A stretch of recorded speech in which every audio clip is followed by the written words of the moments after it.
ہفتہ وار جو درس ہوتا ہے مشکات شریف کا، تو آج کی اس نشست کے اندر ہم مشکات شریف کی 10ویں حدیث پاک جو کہ حضرت سیدنا ابن عمر رضی اللہ تعالی عنہ آپ سے مروی روایت ہے کہ آقا علیہ الصلوۃ والسلام نے فرمایا، قال رسول اللہ صلی اللہ تعالی علیہ وآلہ وسلم امرت ان اقاتل الناس حتی یشہدوا اللہ الہ الا اللہ وان محمد رسول اللہ ویقیموا الصلاۃ ویؤتوا الزکاۃ فاذا فعلوا ذلک عصموا منی دماءہم واموالہم الا بحق الاسلام وحسابہم علی اللہ، متفق علیہ۔ یعنی اس روایت کو روایت کرنے والے امام بخاری بھی ہیں اور امام مسلم بھی ہیں۔ یہاں پر آپ نے خاص بات یاد رکھنی ہے کہ دیکھیں آقا علیہ الصلوۃ والسلام نے یہ فرمایا کہ مجھے حکم دیے گئے کہ میں قتال کروں، یعنی جہاد کروں لوگوں سے یہاں تک کہ وہ گواہی دیں کہ اللہ تعالیٰ ایک ہے اور محمد مصطفیٰ صلی اللہ تعالیٰ علیہ وآلہ وسلم آپ اللہ تعالیٰ کے کیا ہیں؟ رسول ہیں۔ لیکن دوسری حدیث پاک سے یہ بھی معلوم ہوتا ہے کہ جہاد کرنے کے لیے آپ ان کو دعوت دیں، دعوت اسلام، اگر وہ قبول کریں تو ٹھیک ہے، اگر قبول نہ کریں تو ان کے اوپر جزیہ پیش کریں۔ ان کے اوپر کیا کریں؟ جزیہ پیش کریں۔ ایک ٹیکس ہوتا ہے، آپ اس کو سمجھ لیں سادے سے الفاظ میں، ایک کرایہ ہوتا ہے، بس وہ مسلمانوں کو حاکم سمجھ کر وہ کرایہ ادا کریں، وہ جزیہ ادا کریں، تو پھر کیا ہے، آپ امن کے ساتھ سکون کے ساتھ رہ سکتے ہیں۔ یہ ایک معاہدہ ہوتا ہے امن کا، صلح کا۔ لیکن یہاں پر حدیث پاک سے یہ ثابت ہوتا ہے کہ کیا کریں، ان کو حکم دیں کہ اسلام قبول کریں ورنہ تلوار اٹھا لیں۔ تو یہاں پر یہ اشکال ہے نا حدیث پاک کے اوپر کہ کیا اسلام پیش کیا جائے گا پھر تلوار، یا پھر اسلام پیش کرنے کے بعد اگر وہ جزیہ قبول کر لیں تو ان کو چھوڑ دیا جائے گا۔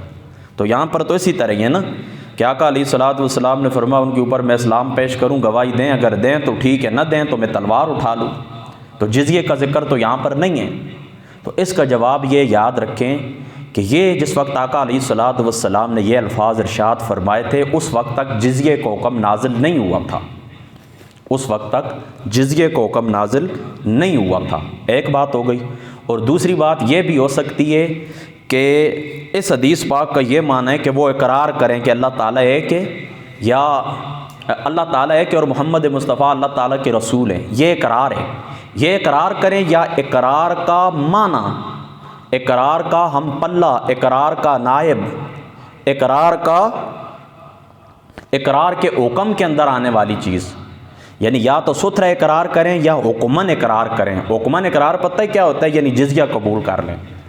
تو یعنی ان الفاظ کے اندر ہی جزیہ کا حکم موجود ہے کہ یا تو وہ زبان سے اقرار کریں یا حکمن اقرار کریں۔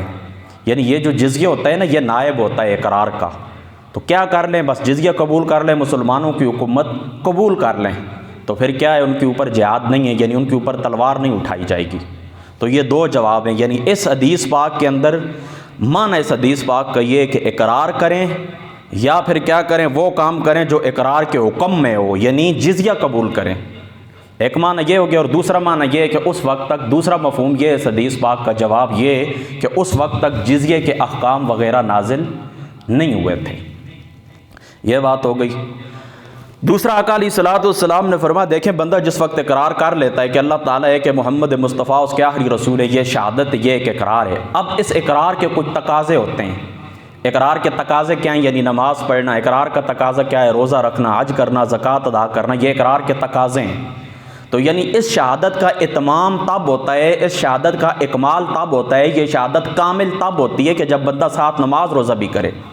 یعنی دیکھیں نا، زباناً تو اس نے دعویٰ کر دیا، اب زبان کے ساتھ دعویٰ کر دیا تو اب اس کی حرکات، سکنات، عادات، اخلاق، کردار بھی اسلام والا ہونا چاہیے تاکہ اس شہادت کے اوپر دلیل ہو جائے۔ تو اس لیے بعد متصل آقا علیہ الصلوۃ والسلام نے فرمایا اب اقرار کر لے تو پھر اس کے ساتھ نماز روزہ بھی کرے تاکہ اس شہادت کے اوپر دلیل قائم ہو جائے، اس کی شہادت مضبوط ہو جائے۔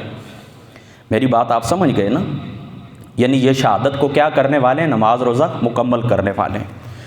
دوسری بات یہاں پر یہ بھی یاد رکھیں کہ آقا علیہ الصلوۃ والسلام نے یہاں پر صرف یقیم الصلاۃ و یؤت الزکاۃ، یقیم الصلاۃ و یؤتوا الزکوٰۃ صرف 2 عبادات کا ذکر کیا ہے. تو اس لیے ان 2 عبادات کا ذکر کیا ہے کہ یہ نماز اور روزہ، اس کا اللہ تعالیٰ نے بھی قرآن کے اندر نماز اور زکوٰۃ اللہ تعالیٰ نے اس کا قرآن کے اندر بھی اکٹھے 32 مقامات کے اوپر ذکر کیا ہے. تو یہ ساری تمام عبادات کی اصل ہیں، تمام عبادات کی اصل ہے، تمام عبادات کی بنیاد ہیں.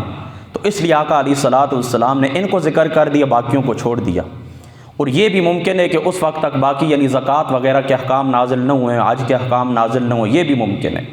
اور محدث دہلوی رحمۃ اللہ تعالیٰ علیہ آپ نے اشہۃ اللمعات کے اندر اس طرف بھی اشارہ فرمایا ہے. آپ فرماتے ہیں کہ نماز ادا کرنے سے مراد بدنی عبادات ہیں. نماز ادا کرنے سے کیا مراد ہے؟ بدنی عبادات. اور زکوٰۃ ادا کرنے سے مراد مالی عبادات. تو دیکھیں اس کے اندر حج بھی آ جاتا ہے، اس کے اندر روزہ بھی آ جاتا ہے، اس کے اندر خیرات و سکنات، زکوٰۃ، جو کچھ ہے سب کچھ آ جاتا ہے. تو یقیمون الصلاۃ و نماز ادا کریں یعنی بدنی عبادات قائم کریں، اور زکوٰۃ ادا کریں یعنی مالی عبادات صدقہ خیرات ادا کریں. اس کا یہ معنی بھی ہو سکتا ہے. تو اس ایک حدیث پاک کے اندر یعنی ایک اس جملے کے اندر آقا علیہ الصلوۃ والسلام نے تمام جو ارکان اسلام میں عبادات ہیں، آقا علیہ الصلوۃ والسلام نے اس ایک جملے کے اندر ساری ان عبادات کو جمع فرما دیا. کیونکہ آقا علیہ الصلوۃ والسلام کی جو زبان اقدس ہے، حضور علیہ السلام کو اللہ تعالیٰ نے اس شان کے ساتھ اس دنیا کے اندر مبعوث فرمایا کہ جوامع الکلم، ایک جملے کے اندر معانی کا سمندر حضور علیہ الصلوۃ والسلام سمو دیتے ہیں. اور یہاں پر خاص بات آپ نے یہ بھی یاد رکھنی ہے کہ جس وقت بندہ اقرار کر لیتا ہے تو پھر کیا ہوتا ہے، پھر اس کے اوپر تلوار نہیں اٹھائی جاتی. جہاد اس سے کیا ہو جاتا ہے؟ موقوف ہو جاتا ہے. جہاد اس سے کیا ہو جاتا ہے؟ موقوف ہو جاتا ہے. اس کے ساتھ پھر جہاد نہیں کیا جاتا. یہاں پر اور بھی بڑی باتیں لیکن میں ان کو چھوڑتا ہوں. ہاں، یہاں پر ایک بات یاد رکھیں کہ وَحِسَابُهُمْ عَلَى اللَّهِ، ان کا حساب کیا ہے؟ اللہ تعالیٰ کے اوپر ہے. یعنی وہ زبان سے اقرار کر لیں شہادتین، اللہ کی توحید کا، محمد الرسول اللہ کی رسالت کا اقرار کر دیا نا، تو اب ان کا حساب اللہ تعالیٰ کے اوپر ہے. یعنی دل کے اندر وہ کیا رکھتے ہیں یہ اللہ تعالیٰ جانے. تو یہاں پر محدثین نے بحثیں کی ہیں. وہ کہتے ہیں اس حدیث پاک سے یہ ثبوت ملتا ہے کہ یہ جو ملحد لوگ ہوتے ہیں، زندیق لوگ ہوتے ہیں، مرتد لوگ ہوتے ہیں، ان کی توبہ قبول ہوتی ہے. ان کی توبہ یعنی کوئی ایسا کام کرے نا جو شریعت سے ٹکراتا ہو، شریعت کے اساسی قواعد کے خلاف ہو، وہ ارتداد کی طرف لے کر جاتا ہو، ملحدانہ افکار وہ پیش کرتا ہو وہ شخص، اسی طریقے سے اس کے جو نظریات ہیں وہ اسلام سے ٹکراتے ہوں، دین کی اساس سے ٹکراتے ہوں، تو ایسا بندہ جس وقت آ کر توبہ کرے تو اس کی توبہ ظاہراً قبول کی جائے گی. یعنی اس کے افعال کی طرف، اس کے معاملات کی طرف نہیں دیکھا جائے گا، بلکہ کیا دیکھا جائے گا؟ اس نے زبانی اقرار کر لیا کہ میں توبہ کرتا ہوں تو بس توبہ قبول ہے. اور ایک قول یہاں پر محدثین کا اور بھی ہے. یعنی اکثر تو یہ کہتے ہیں کہ ان کا قول قبول ہے، یعنی اس کی توبہ قبول ہے. یعنی ملحد، زندیق، مرتد قسم کا جو بندہ ہوتا ہے، جو کفر کی طرف جاتا ہے پھر واپس آتا ہے، تو اس کی توبہ قبول ہے. ایک قول تو یہ ہے. اور دوسرا قول یہ کہ اس کی توبہ تب قبول ہے کہ جب آپ دیکھ لیں کہ اس کے وہ جو معاملات ہیں جن سے اس نے توبہ کی ان کو چھوڑ دے، یعنی ان کے اوپر بضد نہ ہو، ان کی طرف واپس پلٹ کر نہ جائے. یعنی دیکھا نا، ایک شخص کہتا ہے میری شراب سے توبہ ہے، تو اب باقی زندگی کے اندر وہ شراب کا ذکر نہ کرے، شراب کے معاملات کی طرف رغبت سے ان کا ذکر نہ کرے، شراب خانے کے قریب نہ جائے، تو پتہ چلتا ہے کہ اس بندے کی توبہ صحیح توبہ ہے.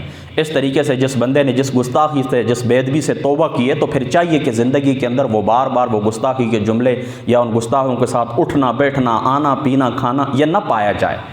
تو ایک بعض محدثین کا یہ قول بھی ہے، وہ کہتے ہیں توبہ اس کی تب قبول ہے کہ جب جس چیز سے توبہ کی ہے پھر اس کی طرف پلٹ کے نہ جائے. اور بعض کہتے ہیں کہ مطلقاً اس کی توبہ قبول ہے، ہمارے سامنے اس نے اقرار کر لیا، توبہ کر لیا، تو اب ہم اس کے دل کے معاملات جو ہیں یا اس کی حرکات و سکنات ان کی طرف نہیں دیکھیں گے. وَحِسَابُهُمْ عَلَى اللَّهِ کا یہی معنی ہے کہ حساب اس کا اللہ کے اوپر ہے، اب دل کے جو معاملات ہیں یہ اللہ تعالیٰ کے اوپر چھوڑتے ہیں. تو یہ ساری جو لمبی بحث ہے نا، اس کا مختصراً پھر میں اپنا جملہ دہراتا ہوں. یعنی کوئی بندہ توبہ کرتا ہے، کوئی بندہ اسلام پیش کرتا ہے، اسلام کا اقرار کرتا ہے، تو ہم کیا کریں گے؟ اس کا اسلام قبول کریں گے، دنیا کے اندر اس کے اوپر اسلامی احکام جاری کریں گے. جب وہ مر جائے گا اسلام کے مطابق اس کو دفن کریں گے، اس کا جنازہ پڑھیں گے. اگر وہ دل کے اندر کفر رکھتا تھا تو اس کا حساب اللہ تعالیٰ کے اوپر ہے. ٹھیک ہے، وَحِسَابُهُمْ عَلَى اللَّهِ کا یہی معنی ہے. بس اللہ تعالیٰ سمجھ کی توفیق عطا فرمائے، اللہ تعالیٰ قبول فرمائے. واخر دعوانا